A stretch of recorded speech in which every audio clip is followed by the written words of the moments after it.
మనము ప్రకటన గ్రంథాన్ని ధ్యానం చేస్తూ చాలా విషయాలు నేర్చుకుంటూ వెళ్తా ఉన్నాం. మీకు ఎంతవరకు అర్థమవుతుందో నాకైతే తెలియదు, కానీ మీకు అసలు అర్థమవుతుందా అర్థం కావట్లేదు కూడా నాకు అర్థం కావట్లేదు. ఎందుకంటే మనిషి జీవితం మార్చబడాలి. అందుకే వాక్యం. మనిషి జీవితం ఎంతసేపుకి పాత జీవితంలో ఉన్నాము అంటే, నేను కానీ మీ తప్పులు, మీ యొక్క లోపాలు, మీ యొక్క విషయాలు నేను అడగట్లేదు.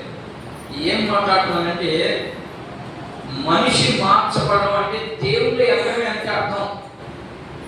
దేవుళ్ళు ఎదగకుండా మనం ఎంత విన్నా ఎంత చేసినా దానివల్ల ప్రయోజనం అయితే ఉండదు. ఎందుకంటే దేవుని యొక్క వాక్యం మనకేం నేర్పిస్తుంది అంటే, మన హృదయంలో ఉన్నటువంటి చెడు ఆలోచనని, చెడు స్వభావాన్ని, చెడు తలంపుల్ని తీసి నూతనంగా అభివృద్ధి చేయడమే వాక్యం చేసే పని.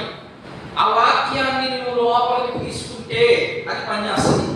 లోపలికి తీసుకోకుండా నువ్వు శరీరానికి మాత్రమే తీసుకుంటే అది ఎంత మాత్రం నీలో పని చేయదు. అర్థమైందా? ఇప్పుడు మనం మాట్లాడుతున్నటువంటి సంఘం ఏంటి? ఏ సంఘం గురించి మనం మాట్లాడుతా ఉన్నాం? పెర్గమ సంఘం. ఇది ఎన్నో సంఘము? 3వ సంఘం. మొత్తం 7 సంఘాలు ఉన్నాయి.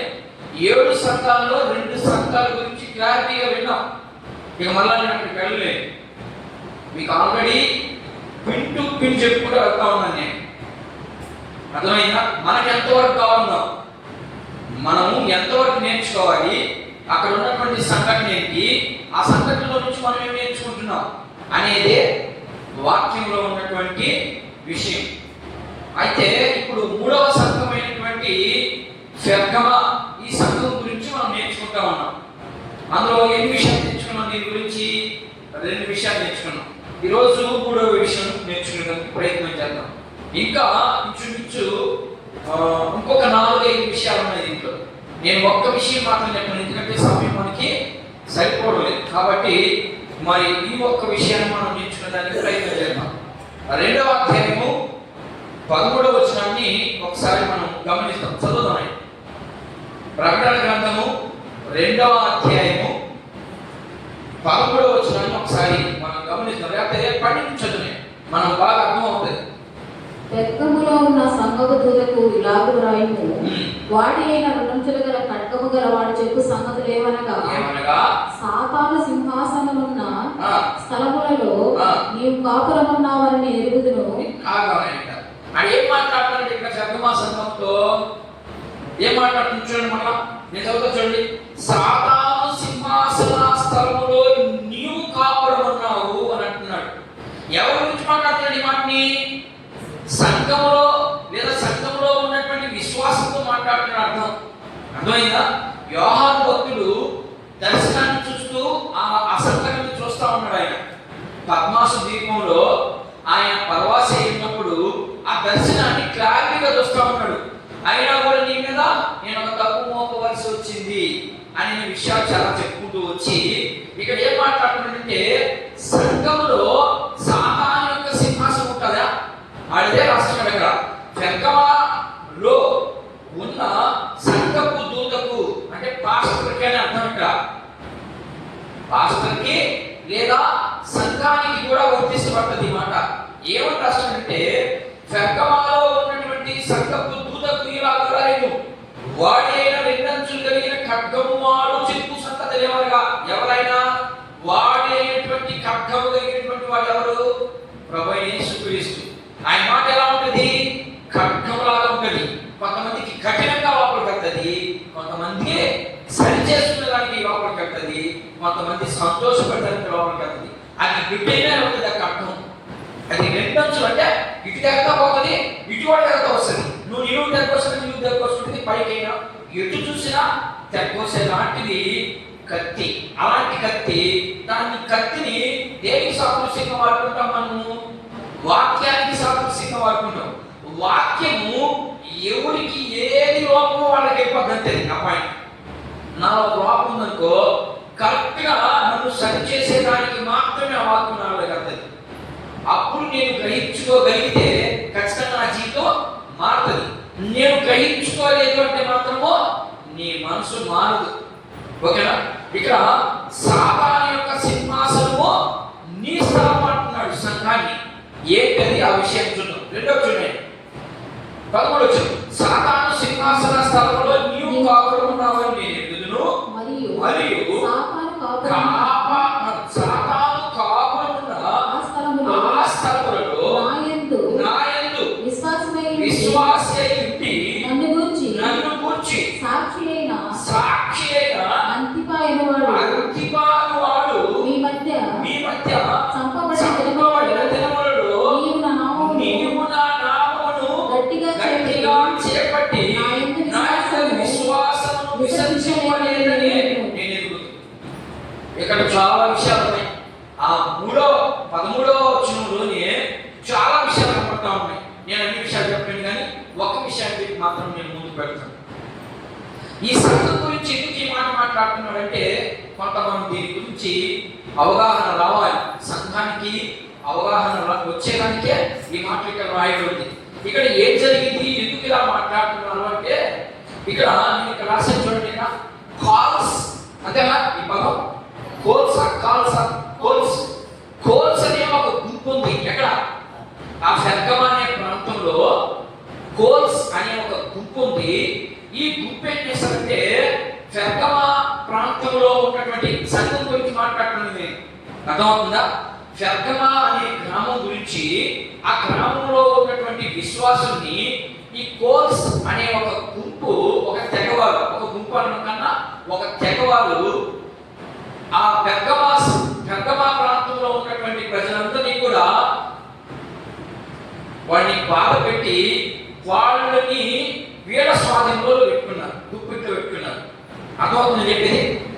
కాల్స్ అనే ఒక గుంపు పెర్గమా సంఘం మీదకి యుద్ధానికి వెళ్ళి మనకు అర్థమయ్యేదానికి వాళ్ళని ఓడించి వాళ్ళని చేతిలో పెట్టుకున్నారు. ఇది అక్కడ జరిగినటువంటి సంఘటన. అయితే పట్టుకున్న తర్వాత ఈ పెర్గమా ఆ ప్రాంతంలో ఉన్నటువంటి వారు క్రీస్తు పూర్వము 240 సంవత్సరం, అంటే యేసు ప్రభు పుట్టక మునుపు 240 సంవత్సరాలు అంతకు ముందంతా ఈ కాల్స్ లేదా కోల్స్ అనే గుంపు ఆ ప్రాంతాన్ని వాళ్ళు గుప్పిట్లో పెట్టుకుంది. ఎప్పుడైతే ఈ పెర్గమాలో ఉన్నటువంటి ఆ ప్రాంతంలో ఉన్నటువంటి వారు క్రీస్తు పూర్వము అంటే యేసు ప్రభు పుట్టక మునుపు 240 సంవత్సరాలు ఆ సమయంలో వాళ్ళు పెర్గమా పట్టణస్థులు ఆ కాల్స్ అనే గుంపు మీదకి వెళ్ళి వారిని ఓడించారు. ఆ ఓడించడానికి వాళ్ళకి ఒక దేవుడు ఉన్నాడు. ఆ దేవుడి పేరు నేను రాస్తాను, ఇదిగో రాశాను. ఏం పేరు అది? సిముస్ అనే వ్యక్తి వారికి, ఎవరికి? పెర్గమా సంఘంలో ఉన్నటువంటి సంఘం కదా సారీ, అర్థమైందా? ఈ పెర్గమా అనే ప్రాంతంలో ఉన్నటువంటి జనాభాకి అప్పుడు యేసు ప్రభు రాలేదు కదా, వచ్చాడా 240కి. యేసు ప్రభు అంటే క్రీస్తు పూర్వము, అంటే క్రీస్తు పుట్టక మునుపు అని అర్థం. క్రీస్తు పుట్టక మునుపు ఏమవుతానికి? యేసు ప్రభు వచ్చిన తర్వాత కదా యేసు ప్రభు నమ్మకం అని చెప్తున్నారు. అంతకుముందు యేసు ప్రభు లేడు కదా, అంటే ఏముంటుంది అక్కడ? దేవాలయాలు ఉంటాయి. అందుకు వాళ్ళకి సిముస్ అనే ఒక వ్యక్తి, ఆయన దేవుడు, ఆయన్ని వాళ్ళు ఆరాధిస్తున్నారు అక్కడ. ఆ వ్యక్తి ఈ పెర్గమాలో ఉన్నటువంటి ప్రజలకి ఆ కాల్స్ అనే వారిని ఓడించేదని ఒక అవగాహన, అంతే. నేను చెప్పేది అర్థమవుతుందా? కాల్స్ అనే ఒక గుంపు మీదకి పెర్గమా ప్రాంతంలో ఉన్నటువంటి సిముస్ అనే ఒక దేవుడిని ఆరాధిస్తున్నటువంటి ప్రజలు, ఆ దేవుడు వారికి సహాయం చేసేటి వీళ్ళు ఏం చేశారంటే సింహాసనాన్ని కట్టారు. సంతోషం ఇచ్చారు కాబట్టి ఈయనకి ఒక పెద్దది ఇంచుమించుగా ఒక 40 అడుగులు ఎత్తు కలిగినటువంటి ఒక పెద్ద కొండ మీద ఈయనకి ఒక పుల్పిట్ కట్టారు. అర్థమైందా? ఒక సింహం. అది ఎక్కడంటే దూరం నుంచి మనం చూస్తే సింహాసనం వలె ఉంటుంది. అందుకని సాతాను యొక్క సింహాసన స్థలము అంటే ఈ సెమూస్ అనే వ్యక్తికి 40 అడుగులు కలిగినటువంటి 40 అడుగులు విగ్రహాన్ని కట్టి ఆ దేవుడికి ఇక్కడ ఒక పులిపీట కట్టి ఆ పులిపీట మీద 24 అవర్స్ బలి జరుగుతా ఉండేది. ఎందుకని చేస్తా ఉండేది ఇదంతా? నాతో కూడా ఉన్నారా బయట ఉన్నారా? నాతో కూడా నేను చెప్తే అనుకుంటున్నా. వీళ్ళు ఎందుకు అంత ఎందుకు కట్టారంటే కారణం ఏంటి? వీళ్ళని ఓడించేదానికి దేవుడు మాకు సహాయం చేశాడు. ఎవరు ఆ దేవుడు? సెమూస్ అనే వ్యక్తి మాకు సహాయం చేశాడు. కాబట్టి ఈ పాల్స్ అనే వాడిని మా ప్రాంతం నుంచి వెళ్ళగొట్టేశాడు. ఇక మాకు ఇంకెవరు దేవుడు? అంతకుముందు అంతా వీళ్ళు చెప్పిందే వీళ్ళు వినాలి. ఇప్పుడు వీళ్ళు తల్లి కొట్టారు కాబట్టి ఇప్పుడు వీళ్ళు ఎవరి మాట వినాలి? సెమూస్ అంటే దేవుడి మాట వినాలి. అర్థమవుతుందా? ఈ దేవుడు ఈ సెమూస్ అనే వ్యక్తిని దేవుడుగా దేవతగా వాళ్ళు ఆరాధిస్తారు. ఇంకా 4 రకాల దేవతలు ఉన్నాయి, అవి చెప్తాను ఇక్కడ. వీళ్ళు ఎప్పుడైతే ఈ సెమూస్ అనే వ్యక్తికి వాళ్ళు ఒక ఎత్తైనటువంటి కొండ మీదకి వెళ్ళి అక్కడ ఒక పెద్ద విగ్రహాన్ని కట్టారు ఆయన్ని ఆరాధించడానికి. ఆయనకి అది దూరాన్ని మనం చూసినట్లయితే అది సింహాసనం కాబట్టి సింహాసనం కాబట్టి కళ్ళలో ఇప్పుడు చూసారు సింహాసనాన్ని. సింహాసనం కళ్ళలో చూస్తే బాగా కనబడుతుంది, రియల్ చూడలేదు కానీ కళ్ళలో అయితే చాలా బాగా కనబడుతుంది. ఆ సింహాసనము అలా కనిపిస్తుంది మనకి. ఏది అక్కడికి దూరం నుంచి చూస్తే సింహాసనం లాగా కనపడుతుంది. అందుకని ఇక్కడ మాట్లాడబడింది సాతాను యొక్క సింహాసన స్థలం అన్నాడు అక్కడ. అందుకైతే దాన్ని దూరం నుంచి చూస్తే సింహాసనం కనబడుతుంది. దాని కింద ఇది సింహాసనం ఉంటున్నాం, దాని కింద అప్పుడు ఏ రాజులు పరిపాలిస్తున్నారు? యేసు ప్రభు వచ్చే సమయానికి, యోహాను దర్శనం చూసే సమయానికి ఇదంతా జరిగింది. ఇప్పుడు 240 జరిగింది. 240లో జరిగినటువంటి సందర్భాన్ని ఈయన చూస్తా ఉన్నాడు. చూసి ఇప్పుడు యూనిట్ గా ఇది కనుక వచ్చింది. సింహాసనం కింద చూశాడు. అర్థమవుతుందా? సింహాసనం కింద ఏం కనబడతా ఉన్నాయంటే ఎవరు పరిపాలిస్తున్నప్పుడు యేసు ప్రభు కాలంలో బాప్టిజం ఇస్తారు. యోహానుని, అపోస్తలుడైన యోహానుని పద్మాసనికులు ఇచ్చింది ఎవరు? ఏ రాజులు లేకపోతే ఏ చక్రవర్తులు ఇచ్చారు? రోమన్స్ గా రోమీలు ప్లస్ గ్రీకులు వీళ్ళిద్దరూ కలిసి పరిపాలన చేస్తున్నారు. ఈ గ్రీకు దేవతలు ఇక్కడ 4 గీతలు ఇచ్చారు. 4 రకాల బొమ్మలు లేదా 4 రకాల ఇక్కడ యుద్ధం చేశారు కదా ఈ కాల్స్ అనే వాళ్ళతో యుద్ధం ఏ రీతిగా చేశారో అలాంటి గుర్తులు కలిగినటువంటి బొమ్మలు 4 పెట్టాడు. దేని కింద? సింహాసనం కింద. అంటే ఆ విగ్రహం కింద ఇంకొక కాళ్ళు ఈ తొడల భాగం ఉంటాయి కదా, ఈ తొడల భాగంలో వాళ్ళు యుద్ధం చేసినటువంటి మనం బాగా గమనిస్తామండి. చాలా పెద్ద గుడులు దగ్గర చూపించండి, కత్తులతో రోకట్లా పెట్టుకున్నట్లు బొమ్మలు కనబడుతుంటాయి కదా, అవే బొమ్మలు. అదే కాదు సింహాసనం అంటే గ్రీకులు పరిపాలిస్తున్నటువంటి ఆ సమయంలో వాళ్ళు ఎక్కువగా బొమ్మలకి వాళ్ళు ఎక్కువగా ఆకర్షింపబడేవారు. అందుకని ఈ యొక్క పెర్గమా సంఘం, ఈ యొక్క పెర్గమా అనే ప్రాంతానికి నలుమూల నుంచి జనాలు వచ్చి ఆ విచిత్రాన్ని చూసేవాడు. అంతే, ఇంకేం లేదు అక్కడ. అర్థమైనా జరిగిన సంఘటనని ఇప్పుడు దాకా వివరణ చెప్పాను. ఇప్పుడు దాంట్లో నుంచి మనం ఏమి నేర్చుకోవాలి? దానికి మనంతా మనకు అవసరమా? మీకు అవసరం అదంతా? అది చెప్పకపోతే మీకేం అర్థం కాదు. వాళ్ళు ఏం చేస్తున్నారు? వాడు ఒక దేవుడు ఉన్నాడు, ఆ దేవుణ్ణి ఆరాధిస్తున్నారు. ఎలా ఆరాధిస్తున్నారు అంటే వాడు ఒకడే కదా దేవుడు, ఈయనే కదా వాడికి విజయం ఇచ్చింది. ఇప్పుడు వీళ్ళు ఏం చేశారు? ఈయనతో పాటు వీళ్ళ కూడా మొక్కుతా ఉన్నారు. అందుకని చదువు ఇప్పుడు చదువు 11 చదువు. సాతాను యొక్క సింహాసన స్థలము, సాతాను సింహాసనము, సింహాసన స్థలములో నీవు కాపురం ఉన్నావని నేను ఎరుగుదును. మరియు అన్నాడు, ఆల్రెడీ వీళ్ళు ఎవరికి దాసోహమై ఉన్నారు? వీళ్ళకి దాసోహమైపోన్నారు. మరలా అక్కడ ఏమన్నాడు? మరియు అన్నాడు. మరియు అంటే ఇంకొకటి ఏదో ఉందని అర్థం. మరియు సాతాను కాపురం ఉంది. ఎక్కడ? నీ కాళ్ళ కింద ఉంది. కాపురం ఉన్న ఆ స్థలంలో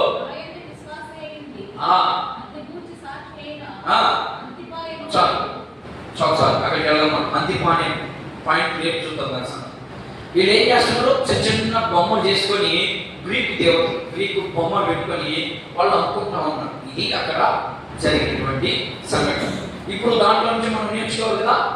ఇప్పుడు సింహాసనము అంటే దేనికి గుర్తు? సింహాసనము దేనికి గుర్తు చెప్పాలి. టక్కగా చెప్తే నేను కూడా టక్కగా చెప్తాను. సింహాసనము దేనికి గుర్తు? మనకి నేర్పించేదానికి, సంఘానికి నేర్పించేదానికి. ఏ సంఘానికి? పెర్గమ సంఘానికి చెప్తా ఉన్నాడు. అర్థమైందా? మనకు కాదు ఇది, మాకు ఇంకా ఉంది. 3వ పాయింట్ మనకి, ఇది 2వ పాయింట్. ఇది జరిగినటువంటి సంఘటన. ఆయన ఆ యొక్క దర్శనంలో చూసినటువంటి సంఘటన ఇదంతా ఇప్పుడు దాకా చెప్పింది. ఇప్పుడు దీంట్లో నుంచి సంఘంలో మాట్లాడుతున్నాడు. సింహాసనము అంటే అర్థం ఏంటి? ఏమ్మా? ఏంటది? అధికారం. అర్థమైంది. సింహాసనం దేని గుర్తు? అధికారానికి గుర్తు, లేకపోతే రాజరికానికి గుర్తు. మనము సింహాసనము దేనికి, నేను క్లియర్గా చెప్తున్నాను మీకు, దేనికి గుర్తు అంటే మీరే నాకు రెస్పాండ్ అవ్వాలి. మీరు రెస్పాండ్ అవ్వకపోతే అన్ని నేను చెప్పుకుందానికి మీరేం నేర్చుకుంటాం? మీరు నేర్చుకోవాలి, మీకు భయం అవ్వాలని నేను అడుగుతాను. సింహాసనము దేనికి గుర్తు అంటే అధికారానికి గుర్తు. ఏ అధికార పరిపాలన జరుగుతుంది అక్కడ? ఏ అధికార పరిపాలన జరుగుతా ఉంది అక్కడ? సాతాను యొక్క అధికారం. రాసగలిగారు ఫస్ట్ లోనే ఉంది. 13వ వచనంలో నేను హెడ్డింగ్ పెట్టాను కదా, మా హెడ్డింగ్ నుంచి పక్కకు పోను, గుర్తుపెట్టుకోండి. సాతాను యొక్క సింహాసనం అన్నాడు. అంటే దేనికి గుర్తు? సాతాను యొక్క మాటకి. అంతే కదా, అధికారం అంటే సాతాను చెప్పిందే అధికారంగా ఉంది అక్కడ. ఎక్కడ సాతాను యొక్క అధికారం అంటున్నాడు. ఏంటి? ఏ అధికారం అది? సాతానికి ఏం అధికారం ఉంది అక్కడ? అక్కడ ఏం జరుగుతుంటే ఆ సంఘం గురించి మాట్లాడుతున్నాడు. ఇప్పుడు చదువు, 11 నుంచి చదువు, 12 నుంచి చదువు. దేని గురించి మాట్లాడుతున్నాడు మీకు అర్థం అవ్వాలి వాక్యం. చదువు. పెర్గమలో ఉన్న సంఘపు దూతకు ఇలాగ రాయడు, వాడి అయిన 2 అంచులు కలిగినటువంటి ఖడ్గము గలవాడు చెప్పు సంగతులు ఏమనగా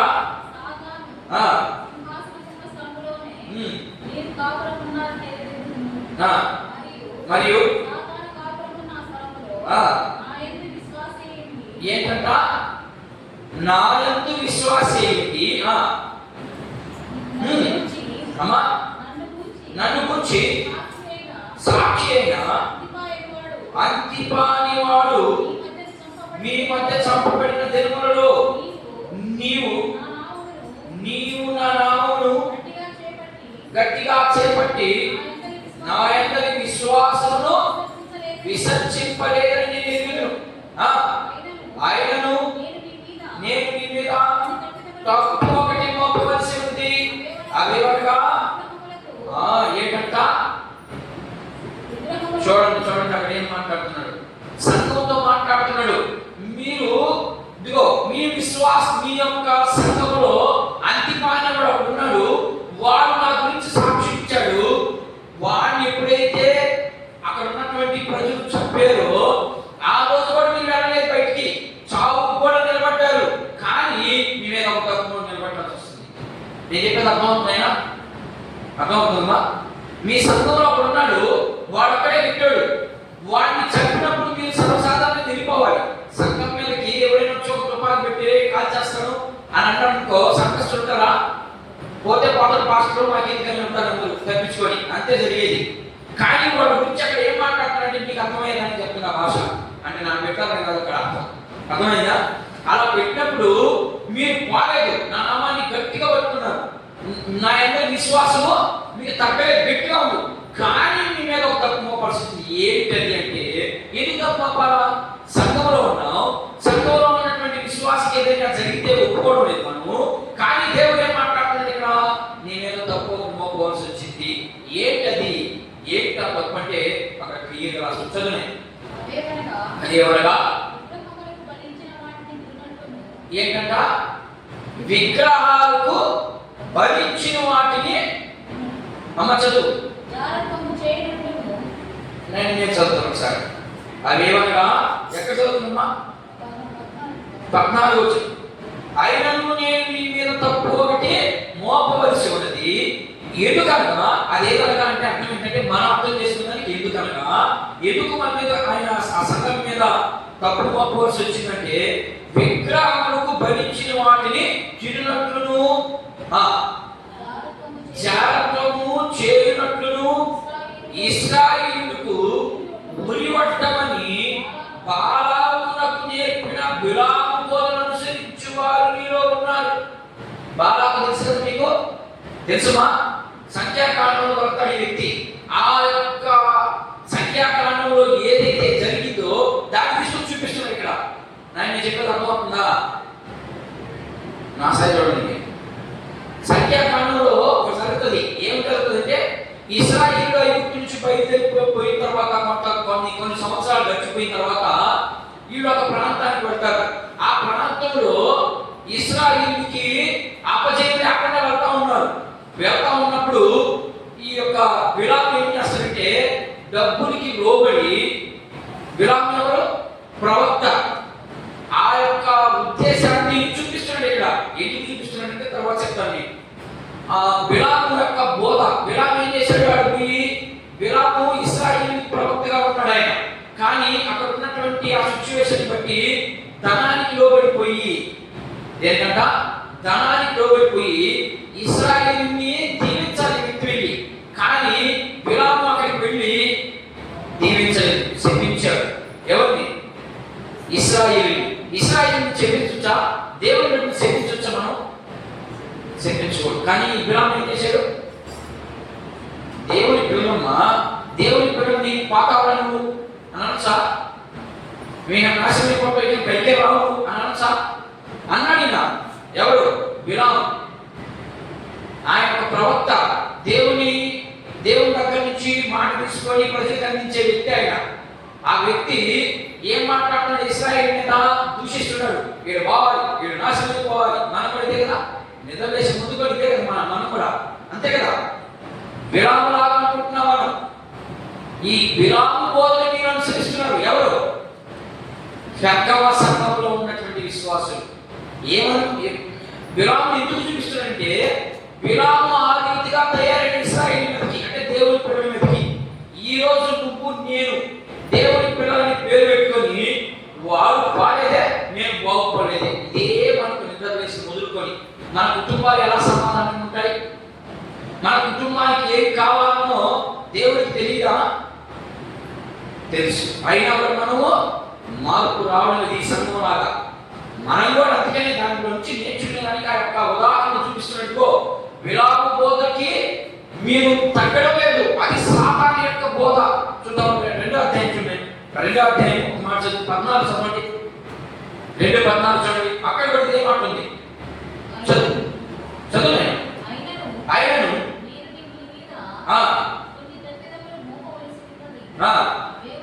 అవేవనగా విగ్రహములకు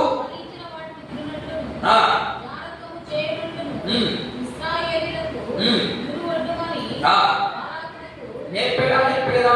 మీరు సంఖ్యాకాండం చదవండి ఇంటికి. బాలాకు గురించి 16వ అధ్యాయం నుంచి పైన చదవండి. ఆడుంటాడు ఆయన. అర్థమైనా? ఓడి నేర్పించాడు. ఇశ్రాయేలు ఓడిపోవాలంటే ఏం చేయాలా? ఇక్కడ సంఘటన బట్టి ఇశ్రాయేలు వేరే ప్రాంతానికి దానికి యుద్ధానికి వెళ్తా ఉన్నప్పుడు ఇశ్రాయేలు ఓడిపోవాలంటే ఏం చేయించాలి? ఇశ్రాయేలు చేత ఏం చేయించాలా? మీకు అర్థం కాలేదా? అర్థమవుతుందా? అర్థం కావట్లేదు. ఇప్పుడు ఇశ్రాయేలు ఐగుప్తు నుంచి బయటకు వచ్చి పోతా ఉన్నారు. ప్రయాణం ఎన్నో ప్రాంతాలు వచ్చాయి, యుద్ధాలు చాలా చేసుకుంటా వచ్చాడు. వచ్చిన తర్వాత వాళ్ళకి ఎక్కడ అపజయం లేదు. ఎందుకని? దేవుని మాట వింటా వస్తా ఉన్నారు. దేవుని మాట విన్న దగ్గర అపజయమే రాలేదు. దేవుని మాటకి దేవుని ఆజ్ఞకు ఎప్పుడైతే వ్యతిరేకంగా చేశారో అక్కడ అపజయం వచ్చేస్తుంది. అది ఎవరికి తెలుసు?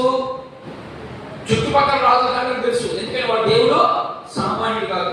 వాళ్ళు ఒక్క నిలబడుకుంటే చాలు మనం 500 మంది అయినా వాడు ఒక్కడు చంపేస్తాడని వాళ్ళకి లెక్క.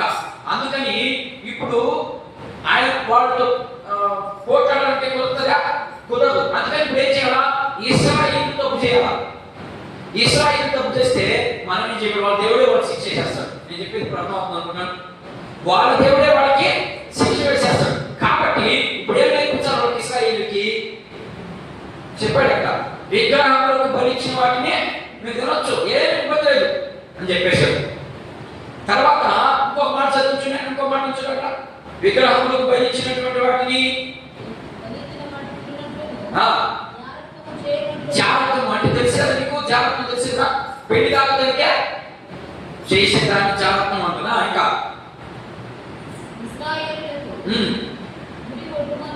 ఉరి వడ్డమని చాలా ఇక్కడ ఏం చెప్తున్నాడు ఇశ్రాయేలుకి? ఇప్పుడు దేవుడికి అవి చేస్తే ఇష్టమా కష్టమా? అవి చేస్తే ఇష్టమా కష్టమా?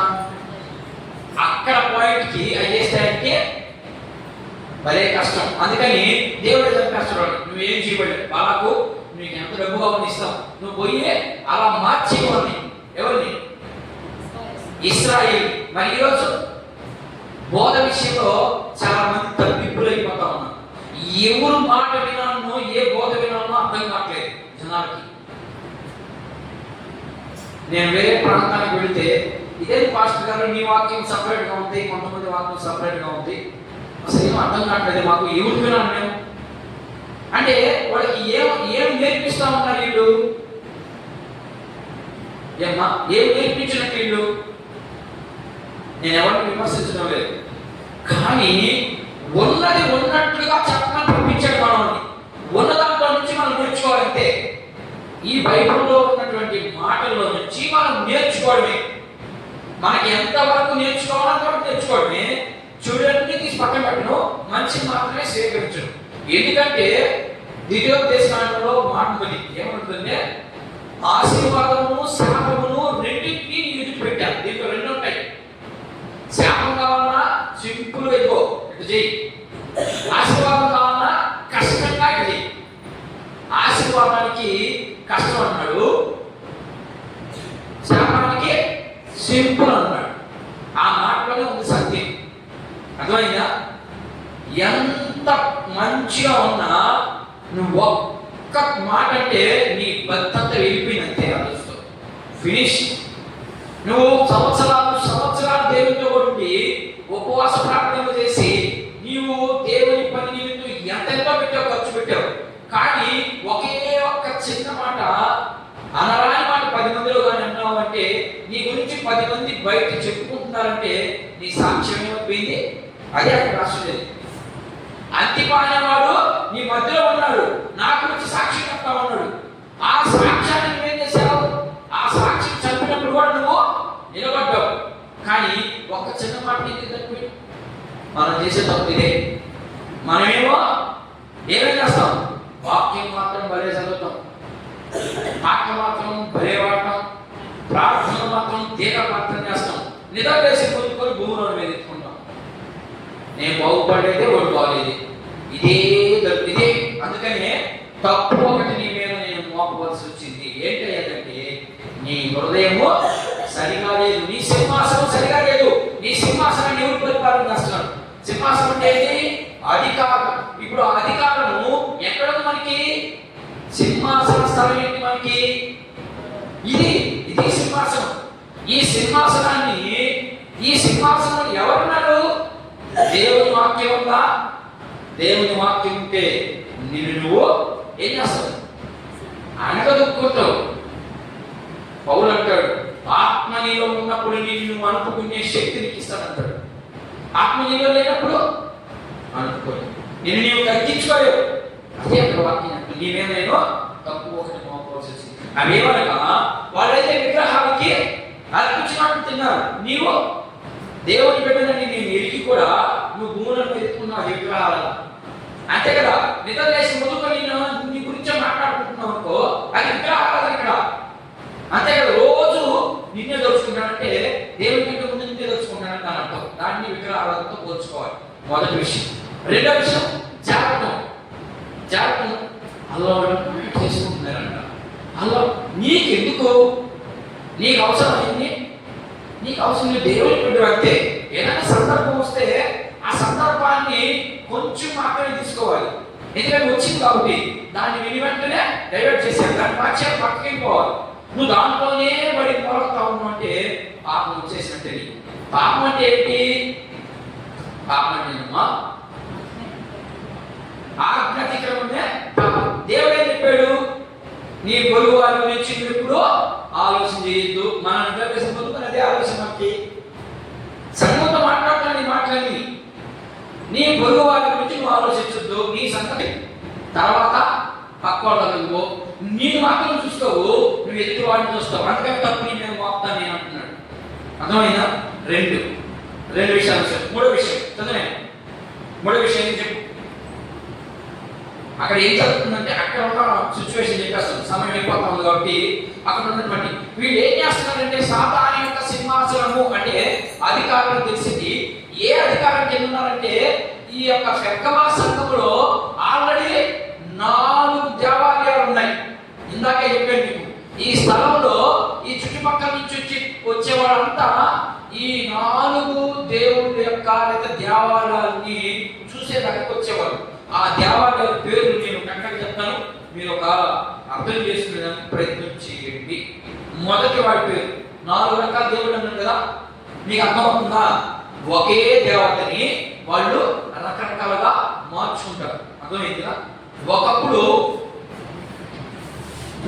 ఒకసారి ఇలా బొమ్మ అనుకున్నాం. ఈ బొమ్మకి ఇంకొక దగ్గర ఏం చేస్తారంటే ఇక్కడ చేప తలకాయ పెడతారు, లేకపోతే పక్షి తలకాయ పెట్టి ఒక దేవత అంతే. ఇదే మనిషిని ఇంకొక దగ్గర పెట్టి ఇంకొక రకమైన బొమ్మను తీసుకుంటారు. అదే 4 రకాల దేవతలు, 4 రకాల దేవుళ్ళు వాళ్ళకి. ఎవరికి? వీళ్ళకి. సంగమాలో ఉన్నటువంటి సంఘానికి కాదు, సంఘములో కాకుండా బయటకు కదా వాళ్ళకి. ఇవి ప్రాముఖ్యమైనటువంటి 4 రకాల చిహ్నాలు ఉన్నాయి. ఈ 4 రకాల చిహ్నాలు చూసేదానికి వస్తున్నాడు. అందులో మొదటి వాడి పేరు ఏం పేరు? జూపిటర్. అర్థమైందా? అంతేనమ్మా, అంతేనా పేరు? మొదటి వాడి పేరు జూపిటర్, వాడి పేరు. రెండవ వాడి పేరు డయాసిస్. డయానా అపోస్తలుల కార్యంలో కనబడుతుంది మనకి. డయానా అనే దేవత అదే ఇది. అర్థమైందా? ఆ ప్రాంతంలో డయానా అనేది ఇక్కడ ఏమైపోయింది? డయాసిస్. అర్థమైందా? మూడోది ఈడేం చేస్తాడు? డయాసిస్ అనే వ్యక్తి ఏం చేస్తాడంటే వీడు నాటకాలకి, ఏ నాటకాలు నాటకాలు వేస్తున్నప్పుడు ఏమమ్మా ఆ నాటకాలు వేసేదానికి లేడు. నాటకాలు వేస్తున్నాడు కదా, తప్పు రెండు పట్టుకున్నాడు చెప్పి దానికి లేడు. ఈయన ఒక దేవుడు వాళ్ళకి.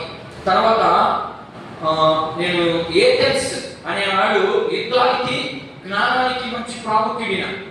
అంటే ఆ దేవత కాడిపోతే యుద్ధం బాగా చేస్తాడు, నాకు మంచి జ్ఞానం వస్తుందని. అది దాని ఉద్దేశం. అర్థమైందా? నాలుగో వాడు నేను ఈ పదము ఇక్కడ రాస్తాను, చదవండి.